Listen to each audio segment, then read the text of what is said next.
Hello, everyone, and welcome to another Change Your Game with GTD podcast. My name is Todd Brown, and I'm here as always with Robert Peak. Hey Todd, good morning. Hey, Robert. Good morning. Our goal in this series of podcasts is really to help you by sharing our knowledge and our experience of the Getting Things Done methodology and how you can use it to do the magic trick of, on the one hand, getting more of the right things done, and on the other hand, lowering your stress levels and enhancing your ability to shut off from being productive when that's appropriate. So that's it in a nutshell. Um, Robert, as you and I were normally over the last several months, we've been doing sort of guest podcasts where we've had folks on and we've had the chance to let them talk a little bit about their own GTD experience, to do a little bit of live coaching, as it were, in the moment. But what we decided was that it might be nice for you and me to go back and do our traditional format, just the two of us, because we had a theme that we thought lent itself particularly to this format, and that was this topic of um, communication standards, effective communication in an environment where people have adopted getting things done or are adopting getting things done. So I'm curious, as you think about that topic, GTD and communication standards, what comes to mind for you? What kinds of things have you seen? What's your experience been? Yeah, it's a big topic, and I think it's one that increasingly is becoming, at the forefront of people's awareness as more and more hybrid working is happening, and people are just, more and more challenged by people wanting their attention for a variety of reasons and in a variety of different ways.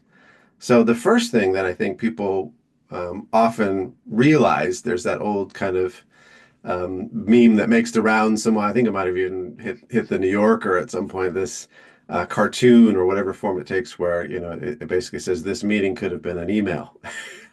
And I think for a lot of people, that's their first awareness that the medium matters, that considering your audience matters, and that improving our communication standards, even if very rudimentarily, by thinking about what should be an email versus an in-person meeting with a lot of people, will help us not only get better, but will help our mental health and help us not have these moments of rueful laughter when we realize we got a lot of people, a lot of salaries here in this room, and actually this could have been summarized in text and saved us all a lot of time and sometimes even travel time and interruptions to our day by choosing the correct medium.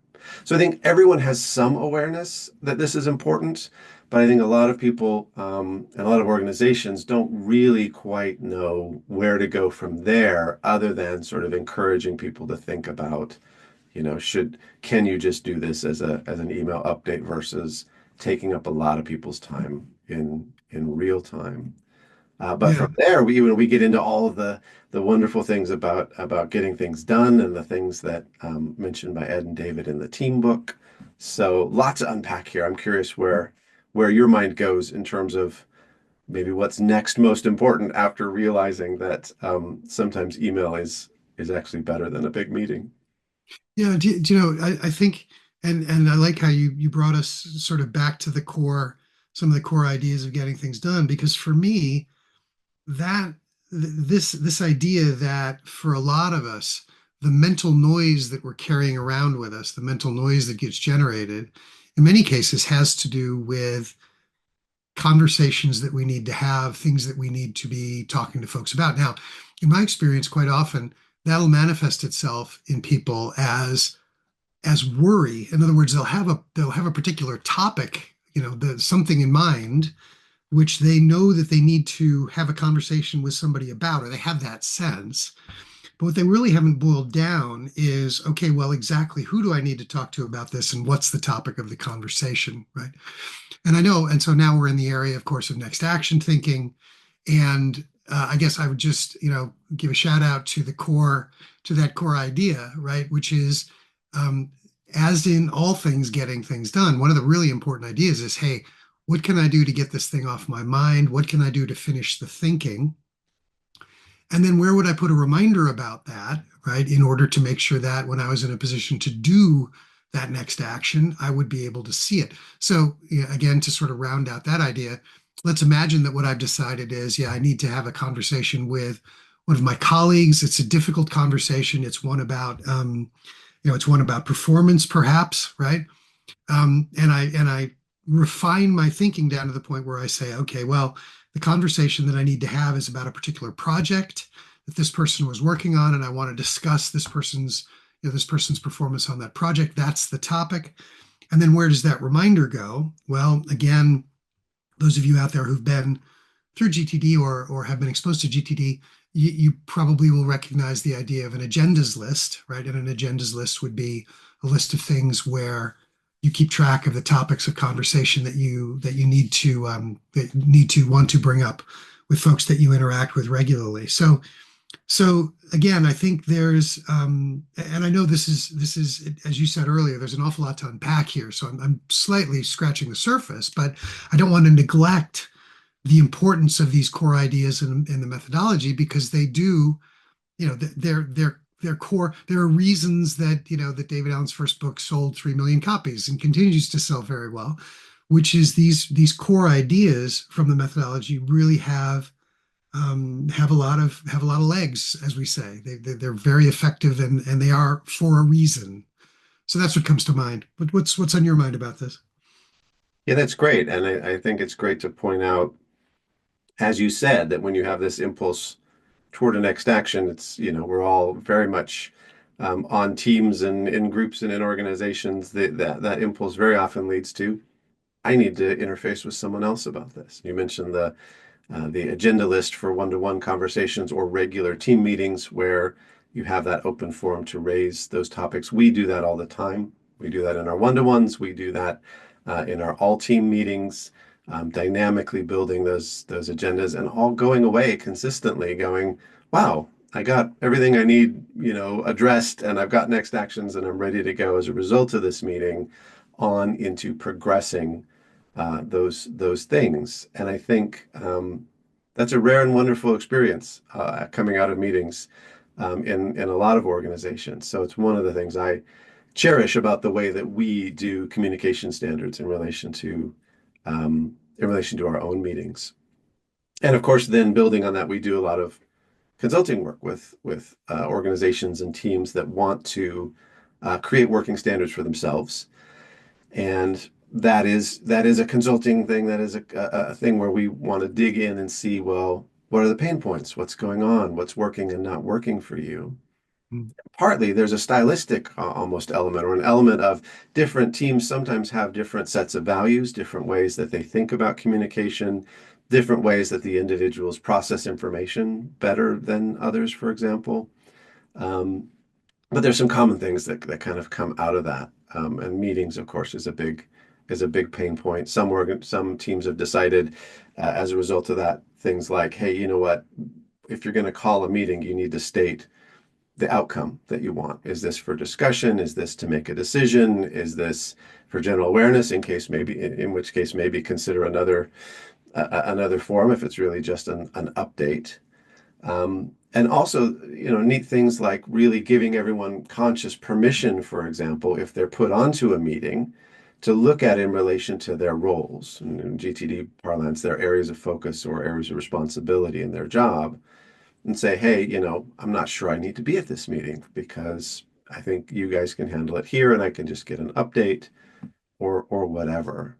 So one of the big things I think about communication standards is making things explicit and creating some agreements that give people permission to navigate the different approaches to communication and the different communication styles in relation to those standards in a way that is going to make things a lot more efficient. So I love that aspect of it, the aspect that it's all conscious, we've all signed off on it.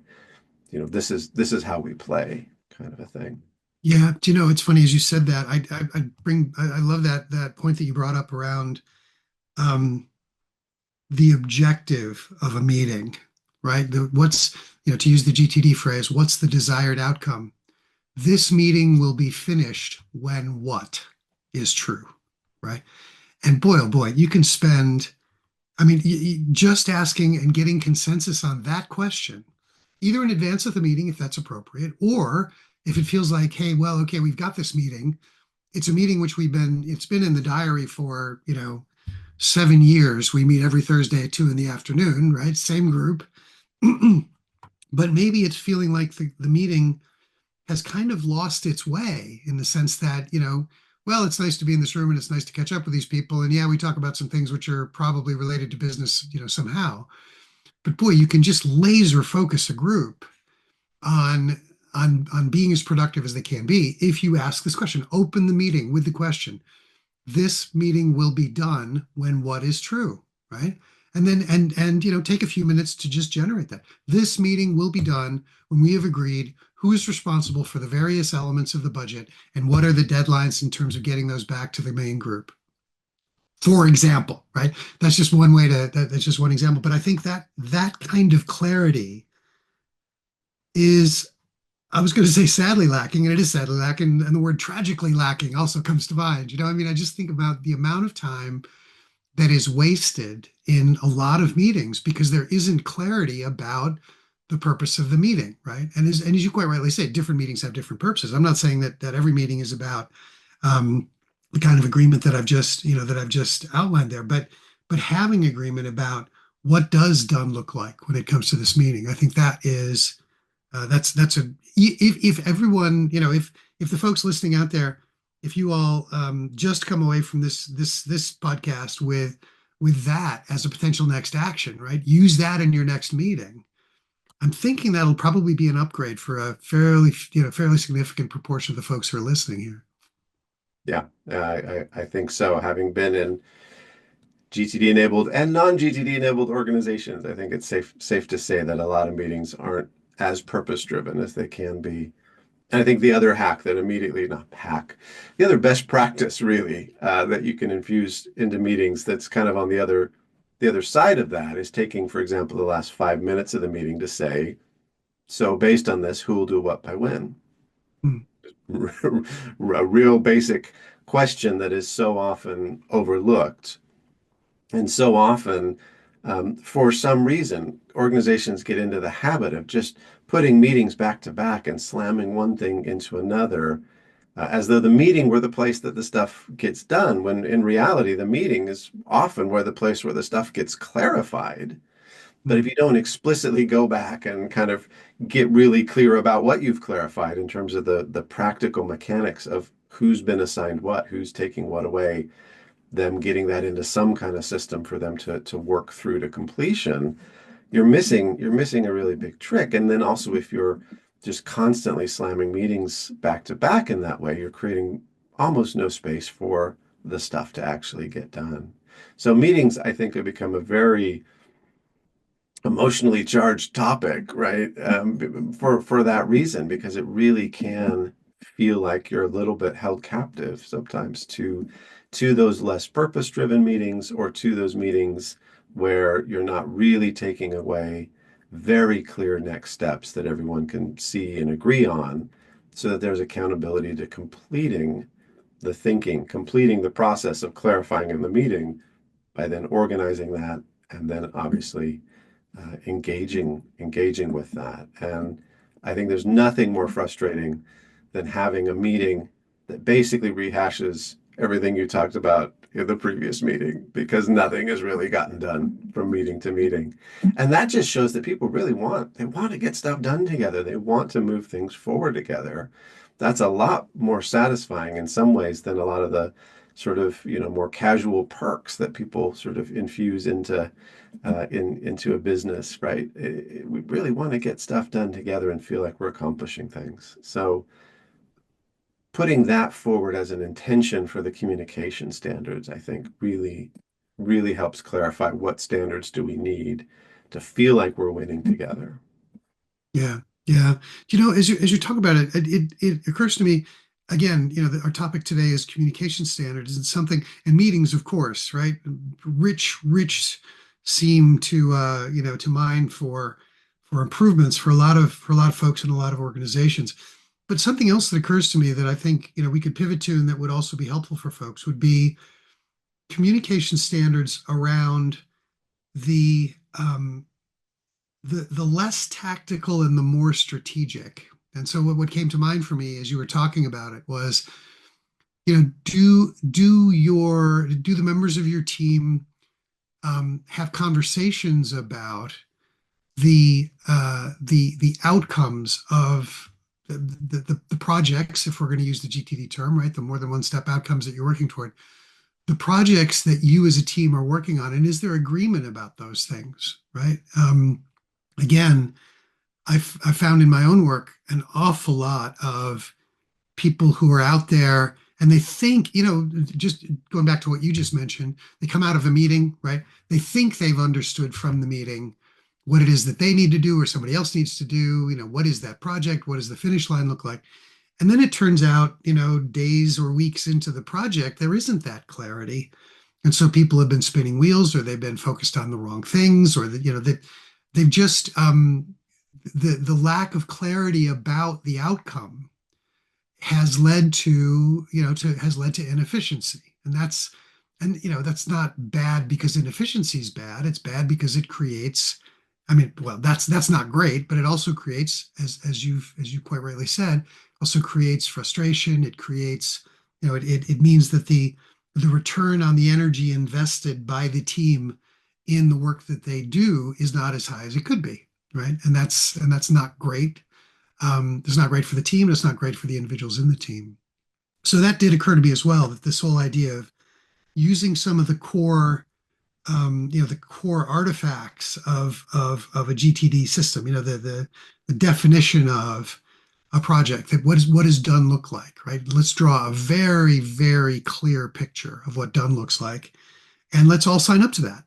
And that, I think, is again a way that we can foster more effective communication within teams. Yeah, yeah, absolutely. Absolutely right. And as you know, I do a lot of work with engineering teams and teams that are developing things like software. So naturally, one of the tools there is something called the Kanban board. But if you really pull back from the purpose or the intent of something like a Kanban board, but it also could be, again, chart, a spreadsheet, or anything else. The purpose for a team is very similar to the purpose for an individual of having their GTD project list, which is to externalize something so that you can deal with it, right? And almost always that externalization is visual, right? It's a Mm, visual list rather than listening back to things. You are looking at a list or a structured set of things. And for teams, it needs to go, maybe one step slightly further than what you do for an individual project list, in that you need to know who owns it, you need to know what the outcome is, and you kind of need to know the state of play. And sometimes it's very useful to think about that state of play as in, look, that's not something we're actively working on right now, or it is something we're actively working on, or actually that thing right now is in kind of a waiting for states where we need something to happen outside the team for us to then get it back in progress. Or that thing's waiting approval, or that thing's completed, or whatever. So that fundamental idea, and it comes from Agile, and Agile's gotten a bit of a bad reputation maybe inside bigger organizations due to some, I think, just misimplementation. But the fundamental principle of that just works for every team and any team, which is that you got to kind of be able to see what everyone's working on to create the situational awareness for people to then communicate about it, between the lines and between the meetings to actually mm, get it done. And it also naturally creates some accountability for everyone to see, are certain things languishing and are those assigned to certain people, or are things moving forward in a way that we all feel good about and can align on this idea that yes, we're a dynamic team and we all have similar standards about moving things along quickly. So just that thing of getting it out and external, and meetings are inherently so verbal, right? We're mm, talking through stuff, but mm. having some kind of reference point that's out there that we all can see, I think is an essential part of communication. Yeah. Do you know, as you're describing that, what I just flashed on was um, my very first experience of mind mapping software. Okay, and this was 20 some years ago. And I was in a meeting with a client. There was a group of about maybe 6 or 8 of us in the room. And this was a client that I hadn't worked with before. And one of the people brought up a mind map in, whatever the mind mapping software was, and used the mind map during the meeting to document what was going on in the meeting. And that was a bit of a revelation for me. I thought, this going back to your point about meetings are primarily verbal, but sometimes we can use, in this case it was technology, it didn't have to be, right? It could also be, creative use of a flipboard or a white chart, a flip chart or a whiteboard or whatever. Um, but creating some sort of visual representation of what's going on in the meeting can also be helpful, depending on the nature of the meeting and the goal of the meeting. Yeah. Well, Robert, this has, as usual, flown by. I'm feeling like we need to start to wrap things up here. Let's put ourselves in the shoes of someone who's maybe familiar a little bit with getting things done, the methodology, but just does feel like, hey, communication standards is something that I'd like to work on for myself, for my team.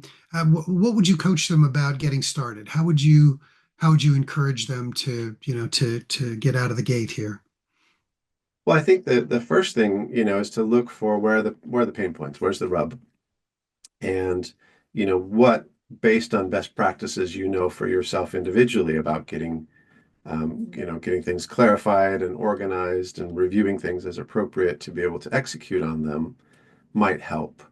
Some of the usual low-hanging fruit is exactly what you said. For example, setting, a clear intention or desired outcome for the meeting, debriefing or spending the last few minutes on the back end doing the who will do what by when conversation. So it really depends where also you have and to what degree you have influence. Senior leaders can just pretty quickly call that meeting and say, here's the pain points I see. What do we want to do as a team to address them? Here's some ideas I have. Let's do a brainstorm. Let's get the mind map out. Let's start to do this. If you're influencing more, from the bottom up, then maybe that's a conversation to start to have with someone who has that degree of influence, and certainly with colleagues, right? You can just start to ask the questions of how could we do this a little better? How could we, make sure that we're making really best use of everyone's time? Usually that question, that fundamental intention of let's make sure we're making best use of everyone's time. Everybody can align on that because again, I think that's where a lot of the emotional content about meetings and missed opportunities with communication standards, emerges. How Yeah, about what do you think is a yeah, takeaway I worth think taking away? that's great. That's a great summary. I think, the other perspective that comes to mind that I think would be quite helpful is that in some ways, good communication practice can be really, really effectively supported by being clear about the communications that you need to have, right? So going back to this idea of keeping agendas, right? Who do I need to talk to, and about which topics, and as well keeping track of the things that in conversations have been agreed that you're doing for somebody or that they're doing for you. This whole idea of commitments, right, which really is right at the core of getting things done. In some ways, a getting things done, a very important function of a getting things done system is to hold on to these commitments that have to do with communication, right? They're either an intended communication or they're the results of a communication, right? And looking forward to future communications. That's a key part of it. And I think so I guess what I'm saying is focusing on GTD 101, as it were, right, on some of the core ideas from the fundamental seminar, if you've been on that, or some of the early coaching maybe that you've had, will absolutely help. But don't lose sight of the fact that it does have, GTD does, of course, have implications not just for our own working practices, but for our practices as teams and as organizations. And as you suggested, keep your eyes open for refinement opportunities there as well. Well, thank you all. Thank you for being with us for this edition of the Change Your Game with GTD podcast. Please do like and subscribe. If you have anything that you'd like us to talk about in this podcast series, we will be having more guests back in the future, by the way. So those of you who have given us feedback that you quite enjoyed the new format, we're absolutely going to continue to do that as well. Um, But until then, from Robert and from me, best of luck on your GTD journey. And we hope that everything that we've had to say today and in all of these podcasts has provided you with some support. And we'll look forward to seeing you next time. Bye for now.